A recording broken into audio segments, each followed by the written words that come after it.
আপনাদের কানে এই ধরনের শব্দ আসবে যে সাইদি নাই, আপনারা শুধু আমার জন্য আল্লাহর কাছে দোয়া করবেন, আল্লাহর জন্য কিয়ামতে শুধু যদি বলেন আমাকে তোরে মাফ করে দিলাম, এর থেকে আমি কিচ্ছু চাই না। আল্লাহর নবীর কাছে প্রশ্ন করা হয়েছে, এক সাহাবী এসে বলছেন, সালা রাজুলুন ইয়া রাসূলুল্লাহ মান আহাক্কুন নাস বিহুসনি সাহাবাতি ক্বালা উম্মুক ক্বালা সুম্মা মান ক্বালা উম্মুক ক্বালা সুম্মা মান ক্বালা উম্মুক ক্বালা সুম্মা মান ক্বালা আবুক। সুবহানাল্লাহ। একজন এসে নবীজির কাছে প্রশ্ন করলেন, ইয়া রাসূলুল্লাহ, মানুষের ভিতরে আমি কার যত্ন করব, কার খেদমত করব, কার সাথে ভালো ব্যবহার করব, আমার কাছে সব থেকে ভালো ব্যবহার কে পেতে পারে? নবীজি বললেন, তোমার মা। সাহাবী প্রশ্ন করলেন, তারপরে কে? রাসূলুল্লাহ বললেন, তোমার মা। তারপরে কে? তোমার মা। তারপরে কে? তোমার পিতা। পিতার চাইতে মায়ের মর্যাদা আল্লাহ পাক কয় গুণ বাড়ালেন? সবাই বলেন কয় গুণ? 3 গুণ আল্লাহ বাড়ায় দিলেন। আল্লাহ রাব্বুল আলামিন কোরআনের কারীমের ভিতরে বলেছেন, ওয়াকাদা রাব্বুকা আল্লা তা'বুদু ইল্লা ইয়্যাহু ওয়া বিল ওয়ালিদাইনি ইহসানা। তোমার রবের পক্ষ থেকে চূড়ান্ত ফয়সালা হয়েছে যে আল্লাহর ইবাদত করার পর মা বাপের ইহসান করবে। সুবহানাল্লাহ। আর আমার দেশের লোকেরা কি করে লক্ষ্য করতেছেন আপনারা?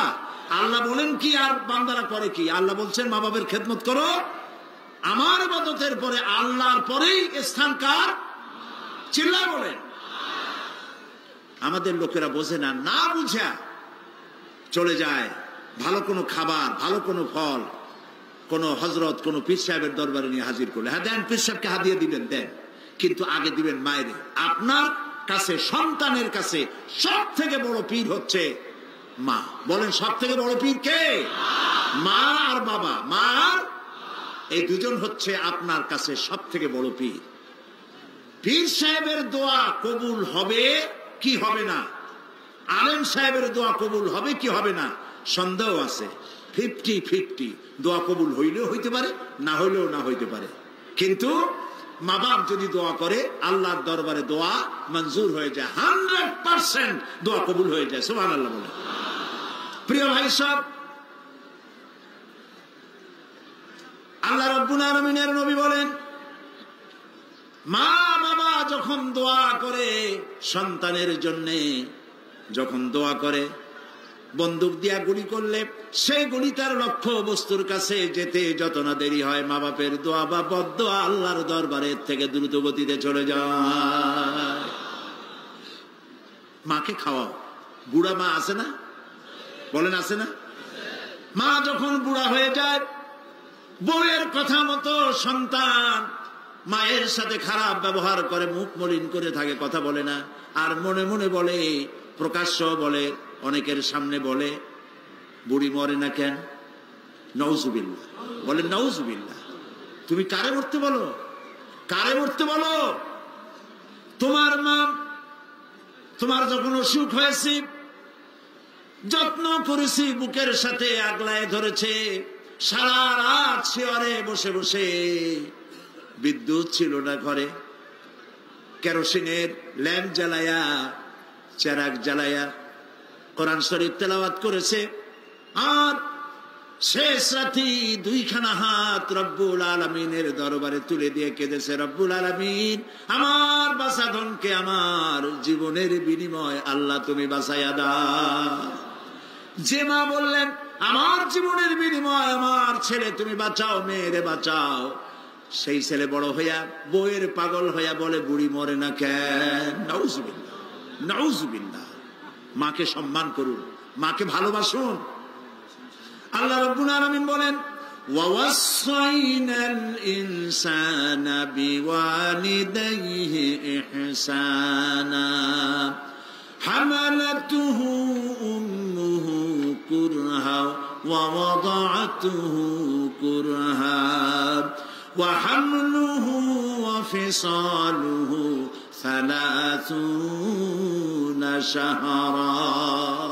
আমি সমগ্র মানব গোষ্ঠীকে উপদেশ দিচ্ছি, তোমরা তোমাদের ওসিয়ত করছি, তোমরা তোমাদের মা বাপকে সম্মান করো। তোমার মা তোমাকে গর্ভধারণ করেছে অত্যন্ত কষ্টের সাথে, ডেলিভারি করেছে অত্যন্ত কষ্টের সাথে, আর 30টা মাস বুকের দুধ দিয়ে তোমারে মানুষ করছে। সুবহানাল্লাহ, সুবহানাল্লাহ। প্রিয় ভাই সব, মা বাপ যদি হাত তোলে, চোখ দিয়া পানি পড়ে, দোয়া কবুল হয়ে যাবে। সুবহানাল্লাহ। এই যে হযরত বাইজিদ বুস্তামি রহমতুল্লাহ আলাইহির এই দরগায় আপনারা যান, হযরত বাইজিদ বুস্তামি যখন ছোট্ট ছিলেন, তার মা অসুস্থ, গভীর রাত্রে মা জেগে বলছে, বাবা আমি তো পানির পিপাসায় শেষ হয়ে যাচ্ছি, একটু পানি পান করাও। বাচ্চা দেখলেন ঘরের মধ্যে পানি নাই, বাইরে কোথাও থেকে পানি জোগাড় করলেন, এসে দেখেন মা ঘুমায় গেছে। শীতের রাত, বাচ্চা দাঁড়ায় আছে পানি নিয়ে। ফজরের সময় মায়ের ঘুম ভেঙেছে, তাকিয়ে দেখে বাইজিদ দাঁড়ানো। বাইজিদ তুমি দাঁড়ানো কেন, কাঁপতেছো কেন? ছেলে বলছে, মা আপনি পানি চাইছিলেন। তা পানি চাইছিলাম, তা কি হয়েছে? তা আমি তো ঘরে পানি পাই নাই, দূরে গিয়ে পানি আনছি, আনি দেখে আপনি ঘুমাই গেছেন, আমারই উঠাও নাই কেন? আপনার ঘুমের ক্ষতি হবে। তা তুমি নিজে ঘুমাও নাই কেন? এই জন্য যে আপনি জায়গায় যদি আবার পানি চান আর সময় মতো না দিতে পারি, তাহলে তো আপনার কষ্ট হবে। সেই জন্য মা আমি দাঁড়ায় রয়েছি, আপনি পানি খাবেন, সেই পানি নিয়ে। বাইজিদের মা হযরত বাইজিদকে বিছানার উপরে আরাম করে শোয়াই দিয়া উযু করে নিজে নামাজ পড়লেন। নামাজ আদায় করে দুইখানা হাত আল্লাহর দরবারে তুলে ধরে বলেন, রব্বুল আলামিন, আমি বাইজিদের মা, আমার ছোট্ট বাইজিদ আমার জন্য যে কষ্ট করেছে আজ, তার এই কষ্ট দেখে আমার কলিজা ঠান্ডা হয়ে গেছে। আমি মা হয়ে আমার বাইজিদের জন্য দোয়া করি, রব্বুল আলামিন আমার বাইজিদকে তুমি সুলতানুল আরিফিন বানায়া দাও। দোয়া মঞ্জুর হয়েছে না হয় নাই? সুবহানাল্লাহ। প্রিয় ভাই সব, এই জন্য মা বাপকে সম্মান করতে হবে, মহব্বত করতে হবে এবং তাদের জন্য দোয়া করতে হবে। দোয়াটা আল্লাহ শিখাই দিয়েছেন। এমনকি মা বাবার সামনে চোখ মোটা করে কথা বলবে না, চোখ মোটা করে মা বাবার সামনে কথা বলবে না। আল্লাহ ইচ্ছা করলে চোখ অন্ধ করে দিতে পারেন। পীরের সামনে যত গিয়ে মহব্বত করে ঘাড় কাট করে বসো, তোমার বড় পীর, তোমার মা, তোমার বাবা, তাদেরকে শ্রদ্ধা করো, সম্মান করো, কলজা দিয়ে মহব্বত করো। মা বাপকে একটা কথা বিশ্বাস করুন, মনে রাখেন, মা বাপকে যে যত বেশি সম্মান করবে, মহব্বত করবে, মর্যাদা দেবে, তার জীবনে সম্মানের আর রুজির কোনো অভাব হবে না, হবে না, হবে না। আল্লাহ তাআলা বাড়ায় দেবেন। সুবহানাল্লাহ। আল্লাহ দোয়া শিখাই দিচ্ছেন, বান্দারে মা বাবার সামনে শক্ত করে কথা কইস না, ওয়াকুল লাহুমা কাওলান কারীমা, মা বাবার সাথে সম্মান সূচক কথা বলো আর আমার কাছে দোয়া করো। কি বলে? আল্লাহ রাব্বুল আলামিন দোয়া শিখাই দিচ্ছেন, রব্বিরহামহুমা কামা রাব্বায়ানি সাগীরা। সবাই পড়েন, রব্বিরহামহুমা কামা রাব্বায়ানি সাগীরা। আবার পড়েন, রব্বিরহামহুমা কামা রাব্বায়ানি সাগীরা। আল্লাহ তাআলা শিখাই দিলেন, বান্দারে দোয়া কর, আমার রব, আমার মা বাপ আমাকে যেমন ছোটবেলায় স্নেহের করে লালন পালন করেছে, মাবুদ গো তুমি আমার মা বাপকে সেইভাবে তোমার রহমতের করে লালন পালন করো। আল্লাহ দোয়া শিখাই দিচ্ছেন।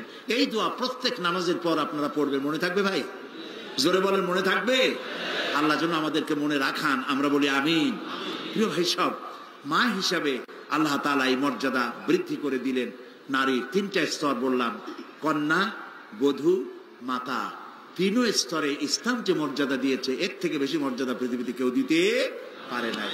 এখন এই নারীদেরকে যাদের এত মর্যাদা আল্লাহ দিলেন, মর্যাদা তো এত বাড়াই দিলেন, সন্তানের জান্নাত মায়ের পায়ের তলে ঢুকাই দিলেন। সুবহানাল্লাহ বলেন, সুবহানাল্লাহ বলবেন না? মেয়ে লোকের মায়ের পায়ের তলে তার সন্তানের বেহেশত আল্লাহ ঢুকাই দিলেন। সম্মান করো, মর্যাদা করো। যারা মা বাবার সাথে বেয়াদবি করছো, আজকের রাতে মায়ের কাছে গিয়ে, বাপের কাছে গিয়ে পাও দুটো জড়ায় ধরো আর বলো, আব্বা আম্মা আমি তো ভুল করছি, বেয়াদবি করছি, বুঝি নাই, আল্লাহর রাস্তায় আমারে মাফ করে দেন। মাফ করে দেবে না? দিবে। মা বাবার চাইতে সন্তানের জন্য কল্যাণকামী কে আছে? বল কথা মতো খবরদার কখনো মা বাবার সাথে নাফরমানি করবেন না। মনে থাকবে? মনে থাকবে?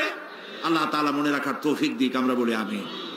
প্রিয় ভাই সব, এই নারীকে সম্মান দিয়ে আল্লাহ তাআলা বলেছেন নারীরা যেন পর্দায় থাকে। قل للمؤمنات يغضضن من أبصارهن, মেয়ে লোকদেরকে বলা হয়েছে মুমিনা নারী তোমরা তোমাদের চক্ষুকে পরপুরুষ থেকে নিম্নগামী করে রাখো। ওয়াহফাজনা ফুরুজাহুন্না, আর তোমাদের যৌনাঙ্গ সমূহ এগুলিকে তোমরা হেফাজতে রাখো, এগুলি লজ্জাস্থান সমূহ হেফাজতে রাখো, যা মানুষকে দেখিও না। ওয়াকারনা ফি বুয়ুতিকুন্না ওয়ালা তাবাররাজনা তাবাররুজাল জাহিলিয়াতিল উলা, আর তোমরা তোমাদের ঘরের মধ্যে থাকো ওই জাহিলিয়াতের যুগে যে ধরনের সাজসজ্জা করে রাস্তায় বেরোতো, ঠাক ঠমক করত, রূপচর্চা করত মানুষের সামনে, পরপুরুষের সামনে, জাহিলি যুগের মতো তোমরা বেরিও না। কে বলতেছেন? আল্লাহ বলতেছেন, আল্লাহ পাক বলছেন ওয়াকারনা ফি বুয়ুতিকুন্না, ঘরের মধ্যে থাকো। এই ঘরের মধ্যে থাকার অর্থ কিন্তু এই নয় যে ঘরের মধ্যে পড়ে থাকো, লেখাপড়া করো না, চাকরি বাকরি করো না, এটা কিন্তু নয়। বরং নবী করিম সাল্লাল্লাহু আলাইহি সাল্লামের যুগে মহিলা সাহাবীরা ব্যবসা করেছেন। কেউ আতরের ব্যবসা করেছেন, কেউ ফলের ব্যবসা করেছেন, কেউ খেজুরের ব্যবসা করেছেন, এবং এই মহিলারা নার্সের দায়িত্ব পালন করেছেন। যুদ্ধাহত সৈন্যদেরকে নার্সিং করেছেন, যুদ্ধের ময়দানেও তারা কাজ করেছেন। কাজী ঘরের মধ্যে থাকো, তার অর্থ হলো ঘরের মধ্যে যে পরিবেশটা থাকে পর্দার পরিবেশ, যখন বাইরে যাবে তখনও এই পর্দার পরিবেশটা নিয়ে যাবে।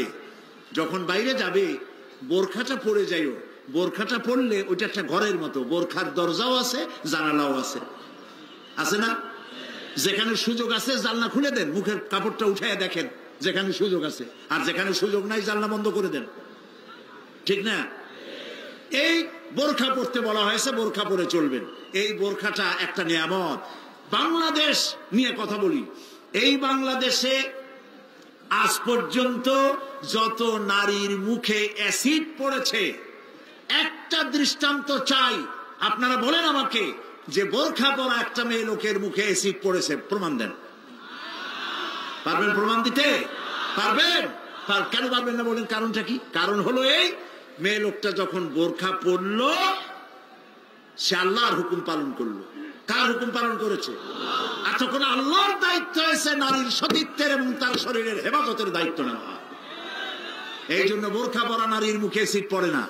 মা বোনেরা যারা আজকে রাস্তায় বসে, প্যান্ডেলে বসে, বিভিন্ন জায়গায় বসে, বাড়িতে বসে আমার কথা শুনছেন, আমি মা বোনদেরকে বিনীতভাবে আরজ করি, যখন আপনি বোরখা ছেড়ে, যে সব মেয়েরা রূপচর্চা করে চুল পিছনে ছেড়ে দিয়ে লিপস্টিক লাগায় রূপচর্চা করে যখন কোনো দোকানে যায়, তখন দোকানের সেলসম্যান বলে, ভাবি আসেন আসেন, এই শাড়িটা পরলে আপনার দারুণ মানাবে। আর শয়তান শাড়ি বদলে মানাবে কিনা তার স্বামী বলবে তুই কিনা। এখন দোকানদার যদি ভাবি বলে তাতে কি মর্যাদা বাড়ে? বাড়ে না। আপনি দেখেন বোরখা পরেন, চাদর পরেন, দোকানে যান, দোকানি বলবে খালাম্মা, সাসিয়াম্মা, বসেন বসেন, সম্মান করে বসতে দেবে এবং আপনার সামনে কাপড়গুলি খুলে ধরবে যেটা আপনার প্রয়োজন নেবেন। তাহলে বোরখায় কি সম্মান কমায় না বাড়ায়? কমায় না বাড়ায়? মা বোনেরা বোরখা পরুন, চাদর পরুন। আপনার মেয়ে কলেজ গোয়িং, ইউনিভার্সিটি গোয়িং যেসব বয়সপ্রাপ্ত মেয়ে আছে, আল্লাহ কোরআনে বলেছেন এমন একটা চাদর পরো, যেই চাদরটা পরলে পরে মাথাটা, বুকটা, গলাটা ঢাকা হয়ে যায়, এমন একটা চাদর পরো। এই চাদর পরা মুসলমানদের জন্য ফরজ। মুসলমানদের জন্য কি? আজ ফ্রান্সের প্রেসিডেন্ট জ্যাক শিরাক, এই জ্যাক শিরাক এক বিরাট সাংঘাতিক একটা বাজে কাজ করেছে। তিনি তার দেশে কলেজে, বিশ্ববিদ্যালয়গুলোতে মুসলিম মহিলাদের মুখে চাদর পরা, হিজাব পরা নিষিদ্ধ ঘোষণা করেছে। আমরা আজকে চট্টগ্রাম তাফসীরুল কোরআন মাহফিলের লক্ষ লক্ষ মানুষের উপস্থিতিতে বাংলাদেশের কণ্ঠ বাতাসে মিশিয়ে দিচ্ছি। পত্রিকার মাধ্যমে যদি সাংবাদিকরা পৌঁছাতে পারেন ভালোই হবে। অনেক ভালো ভালো সাংবাদিক আছে যারা মাহফিল এখানের মধ্যে সীমাবদ্ধ থাকে না, তাদের লেখার মাধ্যমে এই চট্টগ্রাম তাফসীরের মাহফিল ছড়িয়ে যায় গোটা বাংলাদেশ তথা বিশ্বের বিভিন্ন জায়গায়। ওই সব সাংবাদিকদেরকে ধন্যবাদ জানাই আর প্রাণ খুলে দোয়া করি, আল্লাহ এদের কলমকে আরো শানিত বানিয়ে দাও। আপনারা আমাদের কথা লেখেন। আমরা জ্যাক শিরাককে বলছি, আপনি যে কাজটি করতেছেন এটা আপনি প্রেসিডেন্ট হয়ে, ইউরোপের একটি বড় রকমের রাষ্ট্রের প্রেসিডেন্ট হয়ে মানবাধিকার লঙ্ঘন করেছেন। মুসলমানদের পর্দা বন্ধ করার কোন ইখতিয়ার আপনার নয়, যেমন আপনার ইখতিয়ার নাই কোন পাদ্রী লম্বা জামা অথবা ক্রসকে নামিয়ে ফেলার জন্য। আপনি বলতে পারেন, পারে বলতে? রবিবার দিন গির্জায় যেতে বন্ধ করতে পারেন? রবিবার দিন গির্জায় যাওয়া যেমন তার ধর্মীয় কাজ, গলার ভিতরে ক্রস লাগানো যেমন তার ধর্মীয় কাজ, আমার মুসলমান মেয়েদের পর্দা করা, হিজাব করা তেমন আল্লাহর নির্দেশিত কাজ। আমরা গোটা বাংলাদেশের পক্ষ থেকে, এই মাহফিলের পক্ষ থেকে জ্যাক শিরাককে নিন্দা জানাই এই কাজের জন্য। আমরা আহ্বান জানাবো, পৃথিবীর মধ্যে কোন রাষ্ট্র যা করে নাই, আপনি সেই খারাপ দৃষ্টান্ত করে আপনার কপালকে খারাপ করবেন না। প্রিয় ভাই সব, নারীর জন্য আল্লাহ পর্দা করেছেন, আর এই পর্দা হলো তাদের জন্য নিয়ামত। সেই নিয়ামত তারা ধারণ করবেন, আল্লাহ তাআলা তাহলে সন্তানগুলো ভালো বানাই দিবেন। কোন আলহামদুলিল্লাহ, বলেন আলহামদুলিল্লাহ। আচ্ছা বলেন, মৃগনাভি কস্তুরী ছাগলের পেটে হয় না হরিণের পেটে হয়? হরিণের পেটে হয়। হরিণ থাকে কোথায়? গাছের মধ্যে, পর্দার আড়ালে। ছাগল থাকে কোথায়? মাঠে ঘাটে, পথে ঘাটে, যেখানে সেখানে। কাজে ছাগলের মৃগনাভি তো ভালো, দড়ি ধরলেও গোসল ওয়াজিব হয়ে যায়, দুর্গন্ধের খেলা। আর জঙ্গলের ভিতরে হরিণ থাকে, মৃগনাভি কস্তুরী আল্লাহ দান করেন, যার সুগন্ধ এখানে নাড়া দিলে সারা মাহফিল বিমোহিত হয়ে যাবে। আল্লাহ নিয়ামত পর্দায় থাকে। নারীদেরকে আল্লাহ পর্দায় থাকতে বলেছেন। এই পর্দায় থাকলে পরে কস্তুরী সম সন্তান আল্লাহ দান করবেন। আর যদি পর্দায় না থাকেন, যে সন্তান হবে হবে মিস্টার বল্টু বাবু, মন্টু মিয়া। ভয়ের চোটে মানুষ অস্থির, তার চোখ গর্তের ভিতরে কি খাইছে, চোখ গেছে গর্তের মধ্যে। 2 কেজি চাউল বাবা যায় 2 চোখে, চুল মাথা দিয়ে ঝুলানো। প্যান্ট পরছে, সে প্যান্ট পরা অবস্থায় সেলাই করছে না কেমনে করছে আল্লাহ জানে। জুতার মধ্যে এত বড় বড় লোহা বটন লাগানো, গলায় এত বড় মোটা সেট, জাহান্নামের আগেই সালাসিলা ওয়া আগলালাম ওয়া সাইরা, জাহান্নামের শিকল আগেই পড়ছে গলায়। রাস্তায় মানুষে দেখে আর বাপ বাপ করে পলাইতে থাকে, বলতে থাকে আল্লাহ এই শয়তানের গজব দাও, এই শয়তানের যে মায় পেটে রাখছে তার কলেরা দাও, আর বাপের বসন্ত দাও। আর ছেলে যদি ভালো হয়, মানুষ দোয়া করে, আরে এই ছেলেটা এত ভালো, আল্লাহ এই ছেলেটির প্রতি রহম করো, এই ছেলের যে মায় পেটে রাখছে সে মায়ের রহম করো, ওর বাপের রহম করো। সুবহানাল্লাহ। নেক সন্তান পাওয়ার জন্য পর্দায় থাকা আপনার জন্য জরুরি। মা বোনেরা পর্দায় থাকুন এবং নিজের সৌন্দর্য পরপুরুষকে দেখাবেন না। আপনার সৌন্দর্য আপনার পিতার জন্য নয়, ভাইয়ের জন্য নয়, ছেলের জন্য নয়, কারোর জন্য নয়, শুধুমাত্র একমাত্র কেবলমাত্র স্বামীর জন্য।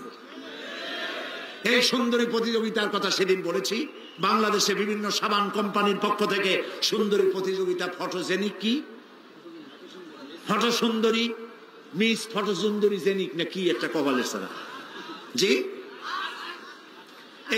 এগুলি করতেছে, এগুলি তারা করতেছে, বিভিন্ন জেলা শহরে করতেছে। প্রিয় ভাই সব, আমি সেদিন বলেছি, আজকে লক্ষ লক্ষ লোক, সকলকে বলি, মিস বাংলাদেশ অথবা ফটোজেনিক সুন্দরী প্রতিযোগিতা যেখানে হবে সেখানেই বাধা দিবেন। ফটোজেনিক সুন্দরী প্রতিযোগিতা বাংলাদেশের মাটিতে হতে দেওয়া হবে না।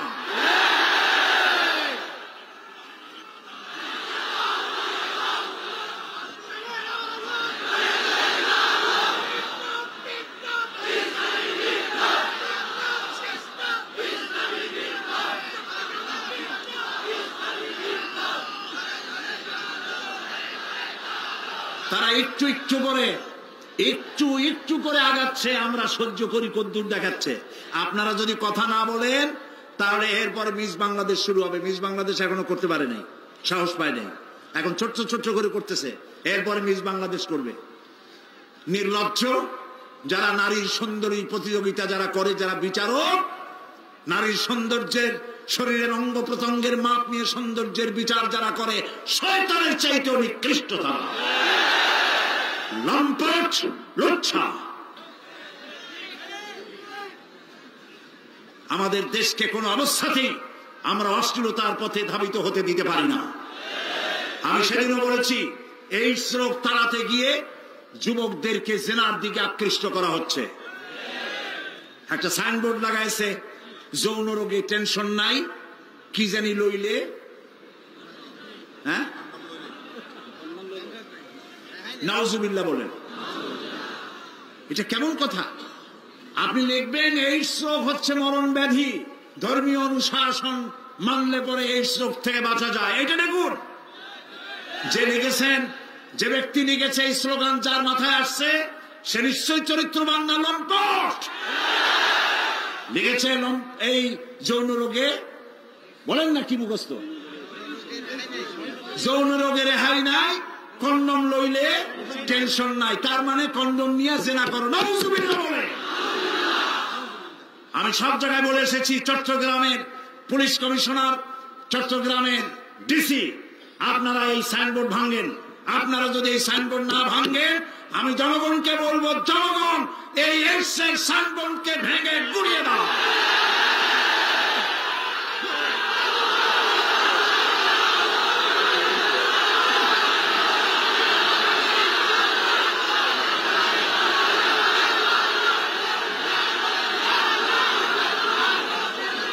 প্রিয় ভাই সব, আমরা কখনো আইন হাতে নিতে চাই না, কিন্তু আমার জাতি চরিত্র ধ্বংস হলে আমরা বসে থাকবো না। আমরা কথা বলবো, আমরা আমাদের বিবেককে কারো কাছে বিক্রি করি নাই। কথা বলবো পার্লামেন্টে, সিংহের মতো গর্জন করব ময়দানে, জীবন দিয়ে দিয়ে আল্লাহর কোরআনকে প্রতিষ্ঠা করবো ইনশাআল্লাহ।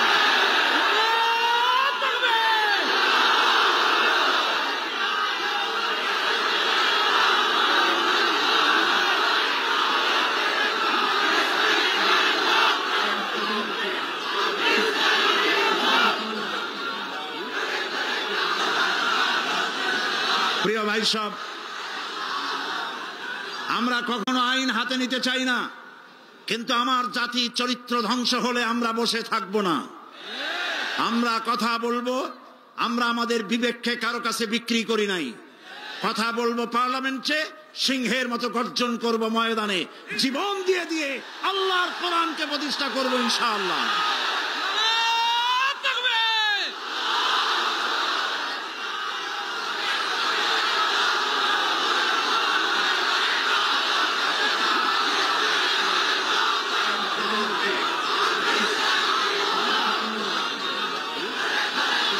প্রিয় ভাই সব, বসুন। সুতরাং নারীকে পর্দায় থাকতে হবে এবং এই পর্দার আচরণ করতে হবে। মহিলাদের কর্মসংস্থানের বিষয়টাও ইসলাম পরিষ্কার বলে দিয়েছে। মেয়েরা কাজ করতে পারবে, কোনো অসুবিধা নাই, চাকরি করবে, লেখাপড়া করবে। নবী করিম সাল্লাল্লাহু আলাইহি ওয়াসাল্লামের স্ত্রী আমাদের মা হযরত আয়েশা রাদিয়াল্লাহু তাআলা আনহা হাজার হাজার সাহাবীদের উস্তাদ ছিলেন, হাদিস শিখিয়েছেন, ফিকহ শিখিয়েছেন, সুবহানাল্লাহ বলো, কোরআন শিখিয়েছেন, যুদ্ধের ময়দানে প্রধান সেনাপতিত্বের দায়িত্ব পালন করেছেন পর্দার ভেতরে থেকেই। সুতরাং আমাদের মাতৃজাতি, আমাদের নারী সমাজ লেখাপড়া করতে পারবেন, চাকরি করতে পারবেন, সব পারবেন, তবে একটি কাজ হলে তাদের চাকরিগুলি নিরাপদ হয়। সে কাজ হচ্ছে দেশের সবগুলি, আমি প্রস্তাব করেছিলাম, প্রস্তাবটা এখনো গৃহীত হয়নি, আমি বলেছি মহিলাদের জন্য আলাদা মেডিকেল কলেজ করার জন্য। কারণ মহিলা মেডিকেল কলেজ হলে পরে আমাদের দেশে যত পুরুষ ডাক্তার আছে সেই পরিমাণ মহিলা ডাক্তার নাই। মহিলাদের এমন অনেক রোগ হয় যা স্বামীর কাছে বলতেও তারা লজ্জা করে। ডাক্তার তো ভালো, এই জন্য মহিলা ডাক্তার বেশি প্রয়োজন। আর এজন্য বহু মেধা শক্তি সম্পন্ন মেয়েরা কো-এডুকেশন বলে মেডিকেল কলেজগুলিতে ভর্তি হতে চায় না। মহিলা মেডিকেল কলেজ হলে তারা স্বাচ্ছন্দ্য ফিল করে। আমি প্রস্তাব দিয়ে রেখেছি, আপনারা দোয়া করুন যেন সেটা হয়। এখন সমস্ত গার্মেন্টস ফ্যাক্টরি, সমস্ত প্রাইমারি স্কুল এবং হসপিটালের মহিলা হসপিটাল, মহিলা ক্লিনিক ইত্যাদি, এগুলি যদি মহিলাদের দায়িত্বে দিয়ে দেওয়া হয় তাহলে মহিলারা নিরাপদে চাকরি করতে পারেন। বিশেষ করে সমস্ত প্রাইমারি স্কুলগুলি মাস্টার, পুরুষ মাস্টারদেরকে অন্যত্র কাজ দিয়া সমস্ত প্রাইমারি স্কুলগুলি যদি মহিলাদের হাতে ছেড়ে দেওয়া হয়, মহিলা শিক্ষয়িত্রীদের কাছে, তাহলে ছেলেরাও মায়ের মতো আদর পায়া শিখবে, আর মায়েরাও নিরাপদে সতীত্ব সম্ভ্রম বজায় রেখে তারা চাকরি করতে পারবে। এরকম একটি চিন্তা চলছে, আপনারা দোয়া করেন যেন আল্লাহ তাআলা এই ব্যবস্থা করে দেন। প্রিয় ভাই সব, আরেকটি কথা, এখানে একটি মসজিদ আছে কোথাও, কাদিয়ানীদের একটা মসজিদ। কোন জায়গায় নাম বলেন? আহমদিয়া চকবাজার। এইখানে একটা মসজিদ আছে কাদিয়ানীদের, বাইতুল বাসেত মসজিদটার নাম। মুসলমানেরা জানে না বলে সেখানে নামাজ পড়তে যায়। মনে রাখবেন, কাদিয়ানীরা যে মসজিদ বানায় ওইটা মসজিদ না, এটা উপাসনালয়। কাদিয়ানীদের মসজিদে মুসলমানদের নামাজ হবে না, হবে না, হবে না। কারণ গোলাম মোহাম্মদ কাদিয়ানী কাফের, আর তাকে যারা নবী মানে তারাও কাফের। তাদের সাথে মুসলমানদের না না না, থামেন, এই যে বসেন। আমি কিন্তু এই গরম স্লোগান পছন্দ করি না। কি জ্বালায় পোড়াই দেবেন আপনি? জ্বালানো পোড়ানোর মধ্যে আমরা নাই। আমরা আছি, হক কথা বলি। তাদের অধিকার আছে দেশে থাকার, যেমন হিন্দু, খ্রিস্টান, বৌদ্ধ সকল জাতি যেমন এখানে সাম্প্রদায়িক সম্প্রীতি নিয়ে আছে, কাদিয়ানীরাও সেভাবে থাকবে। তবে তারা থাকবে অমুসলিম হিসাবে, মুসলমান হিসাবে অবশ্যই নয়। তাদের উপাসনার গায়ে কেউ হাত দেবে না, মনে থাকবে এই কথা। আমাদেরকে কোরআনে নিষেধ করা হয়েছে কারো মন্দির ভাঙবে না, কারো গুরুদুয়ারা, কারো গির্জা, কারো চার্চ, কারো প্যাগোডায় হাত দিবে না, ভাঙবে না, এবং কারো দেবতাকে গালি দিবে না, আমার আল্লাহ বলেছেন। মনে থাকবে এই কথা। সুতরাং তাদের উপাসনালয় হাত দেওয়া যাবে না। যেমনি বানাইছে তেমনি থাকুক, তারা নামাজ পড়বে। আমি আমার জনগণকে সতর্ক করছি, ওদের মসজিদ নয়, উপাসনালয়। ওটাকে মসজিদ বলা জায়েজ নাই, এটা উপাসনালয়। কোন মুসলমানের নামাজ এখানে হবে না, মনে থাকবে। মাথা গরম করবেন না কখনো। ইসলাম এই মাথা গরমে পছন্দ করে না। আস্তে আস্তে কোন জায়গায় নিজেরা বসে বসে বোমা বানাইয়া তারপর আন্দাজে যাই এক জায়গায় হামলা করবেন, ইসলাম এটা মানে না, ইসলাম এটা বলে না। আপনি মাথা ঠান্ডা করবেন এবং আইন শৃঙ্খলা মেনে কাজ করবেন। নিজের ইচ্ছা মতো গোপন হামলা করা, গোপনে অস্ত্র তৈরি করা ইসলামের কোনো অনুমোদন নাই। এই জন্য আজকেও বলি, বাংলাদেশে হরকতুল জিহাদ, জামাতুল মুজাহিদিন সাহায্য করেন, আর কি হিজবুত তাওহীদ, হিজবুত তাহরীর, জুমরাতুল মাসাকিন, এই জাতীয় যতগুলি নতুন নতুন সংগঠন হয়েছে, এদেশের মুসলমানদের সাথে কোনো সম্পর্ক নাই। এগুলারে যেখানে পাবেন সেখান থেকে ধরে পুলিশে ধরিয়ে দিবেন। এরা বাংলাদেশের দুশ্মন, এরা মুসলমানদের দুশ্মন। আমার দেশের সাম্প্রদায়িক সম্প্রীতি বিনষ্ট করে এবং বোমাবাজি করে এই দেশকে বদনাম করে আমেরিকাকে তারা দাওয়াত করতে চায়, তারা বুশকে দাওয়াত করতে চায়। কাজী হিজবুত তাহরীর, হিজবুত তাওহীদ, হরকতুল জিহাদ, জামাতুল মুজাহিদিন মুসলমানদের সাথে কোনো সম্পর্ক নাই। যেখানে পাও সেখানে ধরো, গরুর দড়ি দিয়া বান্ধিয়া পুলিশে হ্যান্ডওভার করো, মনে থাকবে। আল্লাহ মনে রাখার তৌফিক দিন। প্রিয় ভাই সব, আমাদের এই স্বাধীন সার্বভৌম বাংলাদেশ, আল্লাহ তাআলা যেন দয়া করে এই দেশকে কোরআনের প্রতিষ্ঠার জন্য আল্লাহ যেন হামওয়ার করে দেন, বলেন আমিন।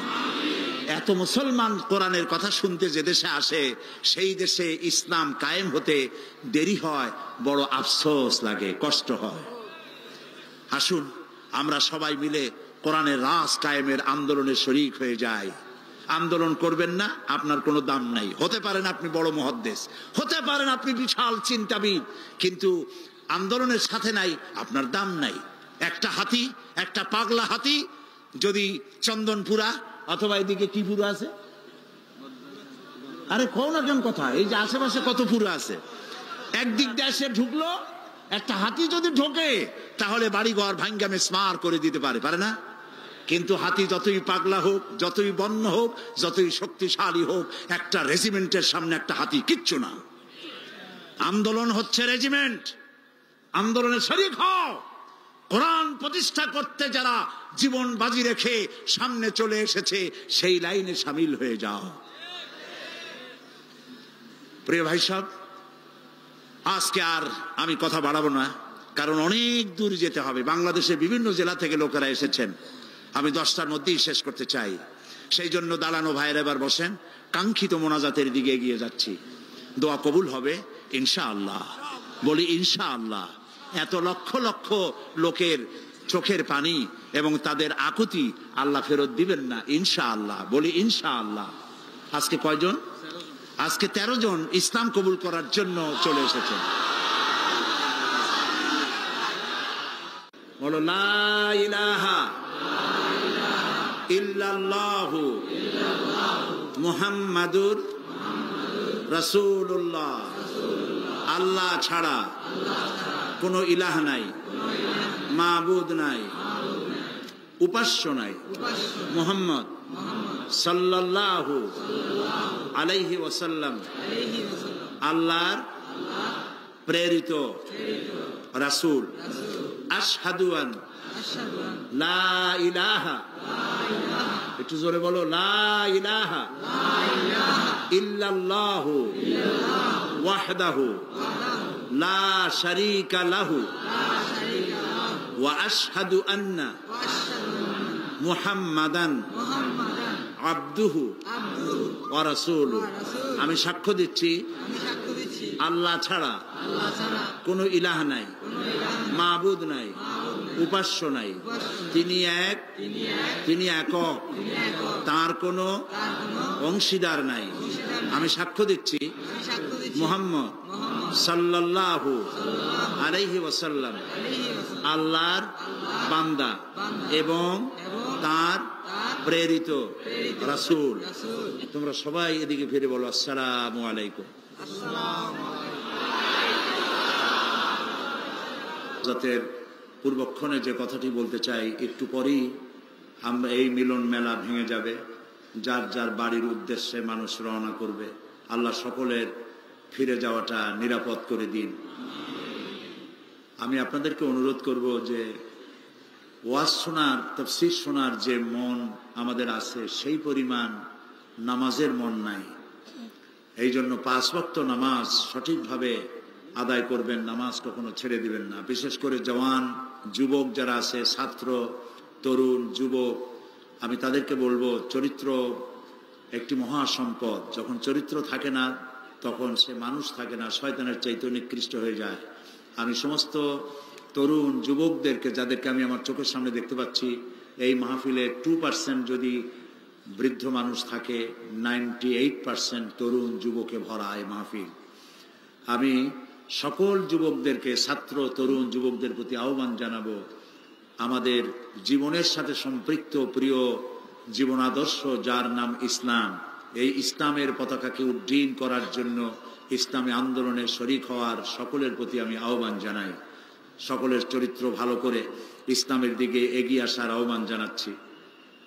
এবং কোরআনকে জানার জন্য, কোরআনকে বোঝার জন্য আমি বারবার বলেছি, তাফহিমুল কোরআন কেরার জন্য তাফহিমুল কোরআন, ফি জিলালিল কোরআন, এই তাফসিরগুলি আপনারা কিনবেন। আজকে যখন যাবেন, শত শত দোকান, 3 শতাধিক দোকান এখানে বসেছে বই কেতাব নিয়ে, এগুলি আপনারা নেবেন। আর এইখানে যে আমি তাফসির করেছিলাম 25 বছর হলো, এর মধ্যে একবার তাফসির করেছিলাম সূরা আসরের উপরে। হযরত ইমাম শাফি রহমতুল্লাহ আলাইহি বলেছেন, সূরা আসর যদি কেউ বোঝে আর আমল করে, তাহলে জান্নাতে যাওয়ার জন্য এই ছোট্ট সূরাটি যথেষ্ট হয়ে যায়। সুবহানাল্লাহ।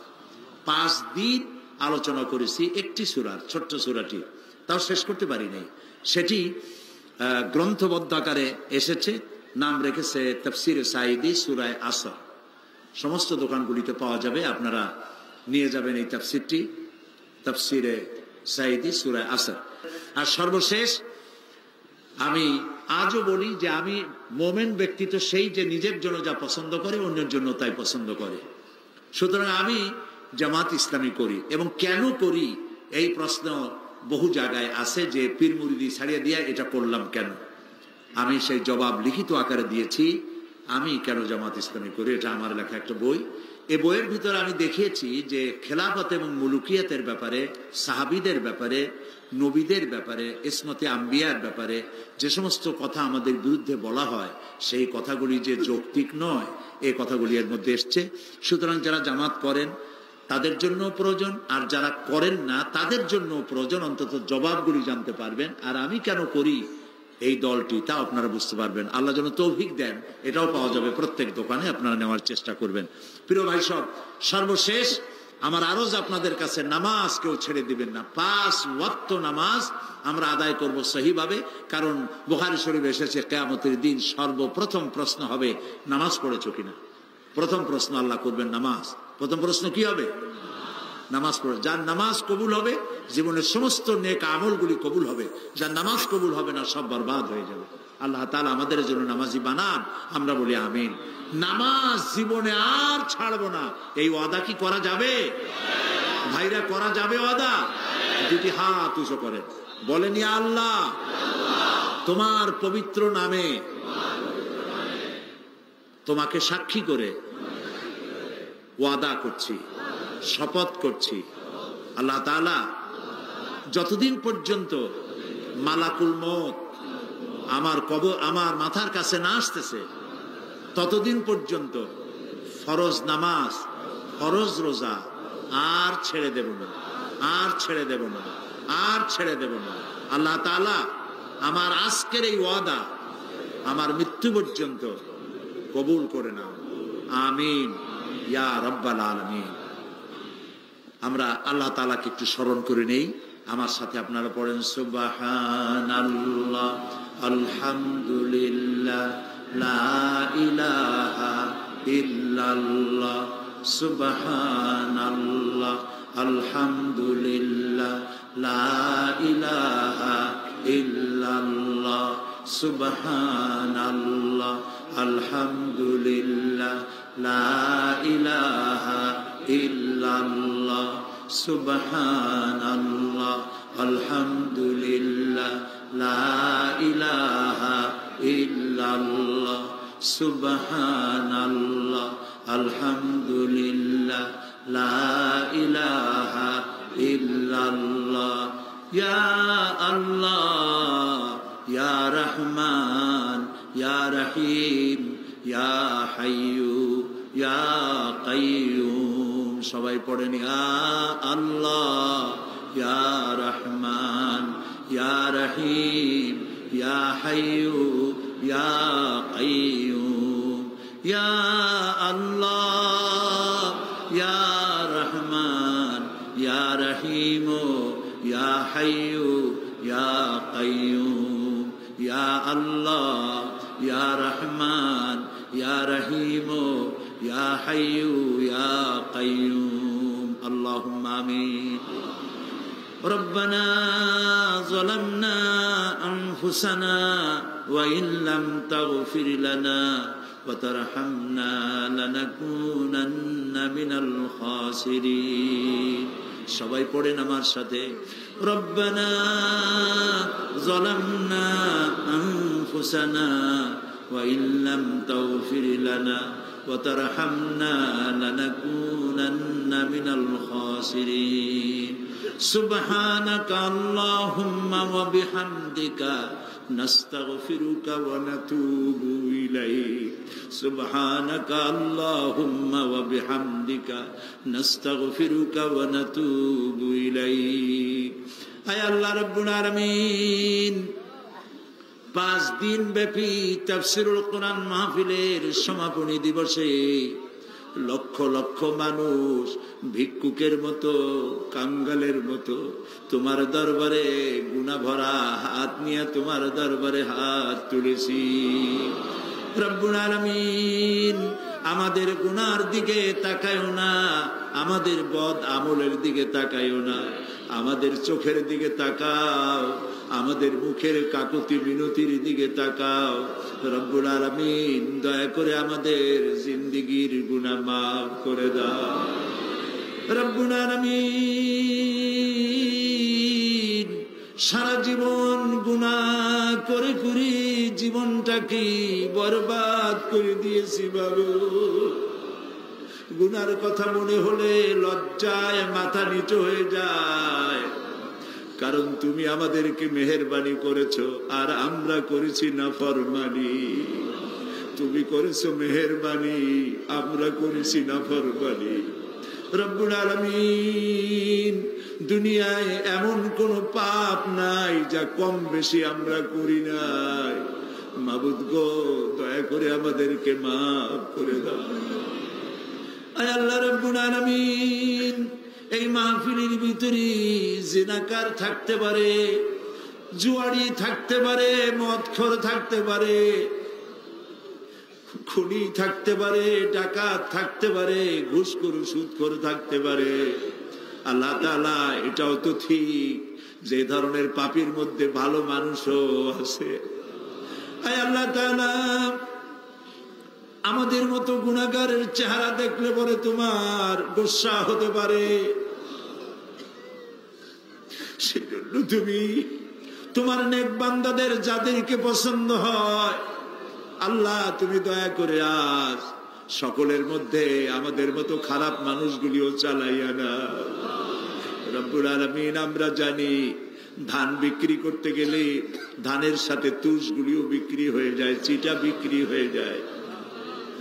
বেগুনগুলি, তরকারিগুলি বিক্রি করতে গিয়া পোকা বেগুনগুলিও বিক্রি হয়ে যায়। মাবুদ গো, আজ এই মাহফিলের ভিতরে গুনাহগার আমরা যারা আছি, ভালো মানুষগুলোর সাথে আমাদেরকেও চালাইয়া না। রব্বুল আলামিন, এই মুহূর্তে মনে পড়ে গেল আমাদের জনম দুঃখিনী মা আব্বার কথা মনে পড়ে গেল। আজ আর কেউ নাম ধরে ডাকে না।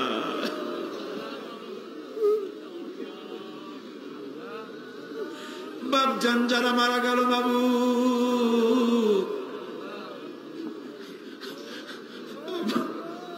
আব্বার কবরটাকে, আব্বাকে জান্নাতুল ফেরদাউস নসিব করে দাও বাবু। আমাদের মানুষ বানাবার জন্য কত কষ্ট করেছেন। আল্লাহ তাআলা ধান বিক্রি করে, সুপারি বিক্রি করে, নারকেল বিক্রি করে বই কিতাব কিনে দিছে। আল্লাহ আব্বাকে বেহেশতে পৌঁছায় দাও। রব্বুল আলামিন, আমাদের জনম দুঃখিনী গর্ভধারিণী মা,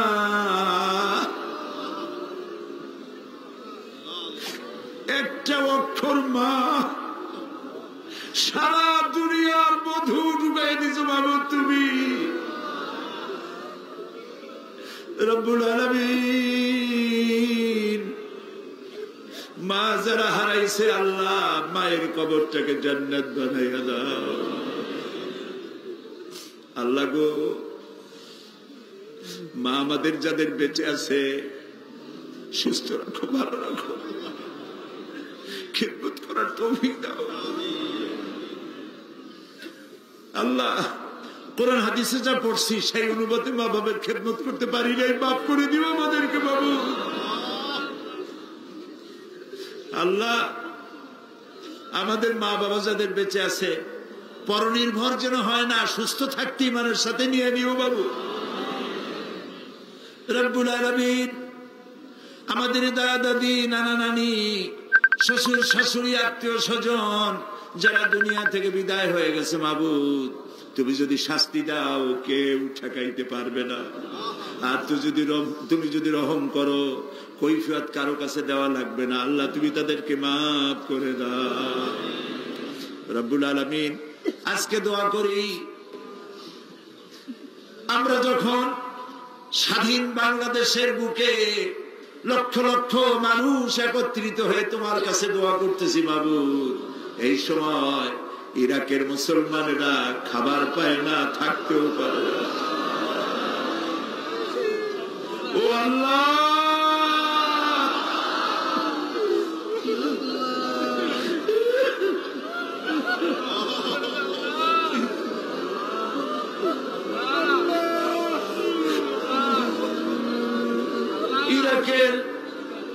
ইরাকের পাকদামান মেয়ে লোকদের গায়ে হাত দিতেছে কাফের সৈন্যরা। আল্লাহ, আমরা গুনাহ করছি ঠিক, তাই বলে তুমি কাফের দিয়ে মারবা আমাদের আল্লাহ।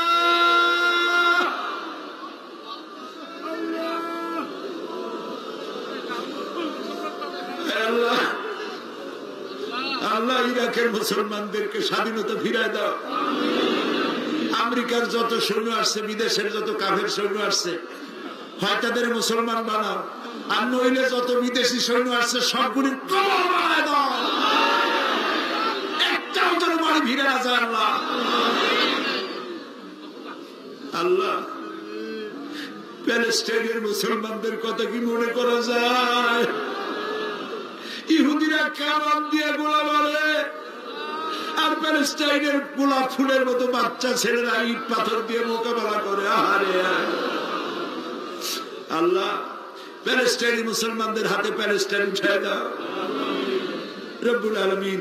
কাশ্মীর, চেচনিয়া, বসনিয়া, আল্লাহ স্বাধীনতাকামী মুসলমানদেরকে আল্লাহ তুমি দেশ স্বাধীন করে দাও রব্বুল আলামিন।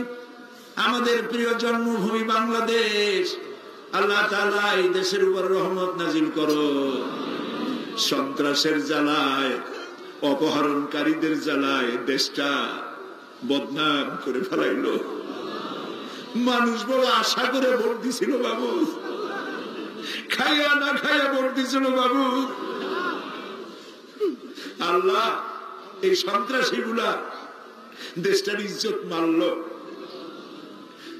যাদেরকে হাইজ্যাক করে নিয়ে গেছে, কিডন্যাপ করে নিয়ে গেছে, তার বউর অবস্থা কি, তার ছেলে মেয়ের অবস্থা কি বাবু? প্রায় দেখা যায় কাগজের সমান মানুষ মারতেছে। আল্লাহ এই সন্ত্রাসী জানোয়ার গুলারে তুমি হেদায়েত করে দাও। এই সন্ত্রাসী খুনি পশু গুলারে আল্লাহ তুমি হেদায়েত করে দাও। যদি ওদের কপালে হেদায়েত না থাকে, নমরুদ, হামান, সাদ্দাতের মতো কলেরা দিয়া, গজব দিয়া বিনাশ করে দাও আল্লাহ তাআলা। আল্লাহ শয়তান গুলোর উপরে গজব নাজিল করো। আল্লাহ আমাদের দেশের আলেম, এই ওলামারা গত 5 বছর খুব মার খাইছে, মাদ্রাসাগুলি বন্ধ করে দিছে, আবার তারা পায় তারা করতেছে বাবু। আলেমদের কপাল খারাপ বানায় ওরা বাবু। কোরআনের এই কথাগুলি বলার অবস্থা কিয়ামত পর্যন্ত তুমি জানি রাখো বাংলাদেশে। আল্লাহ তাআলা তুমি আমাদের মুখের দিকে তাকায় দেখো তো, আমাদের ইমান তুমি এখন আরশে আজিম থেকে আমাদেরকে দেখতেছো, আমরা কোথায় বসে আছি বাবু? তোমার আরশে আজিম থেকে একটু দেখো তো, বান্দারা আসামির মতো বসছে মাথা নিচু করে।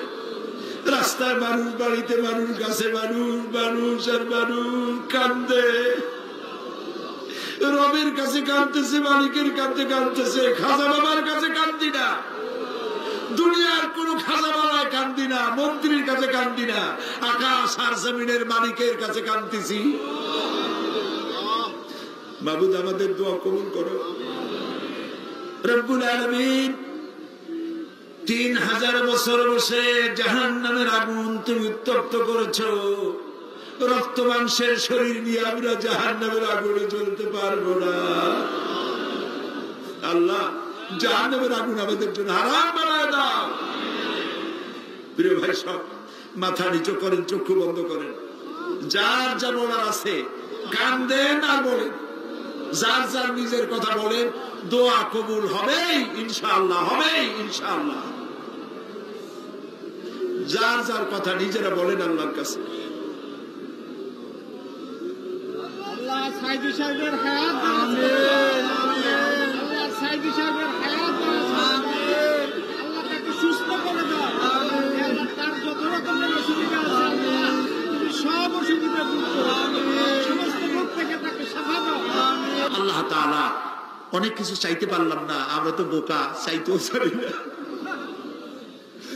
আল্লাহ তোমার নবীরা যা যা চাইছেন তোমার কাছে, আমাদের সেইগুলো দিয়ে দাও। আর তোমার নবীরা যা যার থেকে বিরত থাকছেন, পানা চাইছেন, আমরাও সেই সব বিষয় পানা চাই। সোজা কথা, আল্লাহ তাআলা তোমার নবীরা যা যা চেয়েছেন আমাদের সব দিয়ে দিবা। আল্লাহ তাআলা আমাদের যাদের যে অভাব আছে অভাব দূর করে দাও। আল্লাহ তাআলা যারা ঋণগ্রস্ত ঋণ পরিশোধ করার তৌফিক দান করে দাও। ব্যবসা বাণিজ্য বরকত দাও। আল্লাহ আমার এই দেশটা খুব গরিব দেশ বাবু।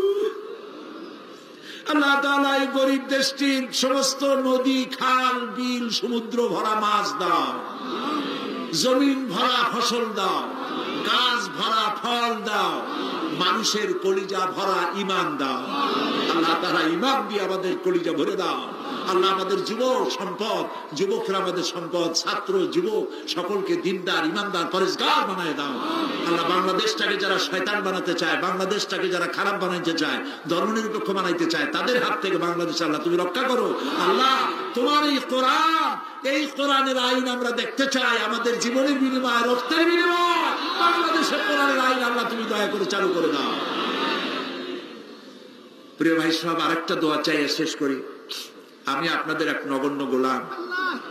হয়তো একদিন শোনা যাবে সাইদি নাই। আমি তো দীর্ঘদিনের জন্য আসি নাই, একদিন আমাকে যেতেই হবে। আমি দোয়া করি এই মাহফিল যেন কিয়ামত পর্যন্ত থাকে। আর যেদিন আপনাদের কানে এই ধরনের শব্দ আসবে যে সাইদি নাই, আপনারা শুধু আমার জন্য আল্লাহর কাছে দোয়া করবেন, আল্লাহর জন্য কিয়ামতে শুধু যদি বলেন আমাকে তোরে মাফ করে দিলাম, এর থেকে আমি কিচ্ছু চাই না। আর একটা দোয়া চাই। আমার বিরুদ্ধে একটা মিথ্যা মামলা দায়ের আছে সুপ্রিম কোর্টে। আজকে সকল সুপ্রিম কোর্ট সকল বিচারপতির মহাবিচারপতির কাছে হাত তুলেছে। মাহবুব, একটা মুশরিকের সামনে তোমার গোলামকে আল্লাহ লজ্জিত করো না বাবু।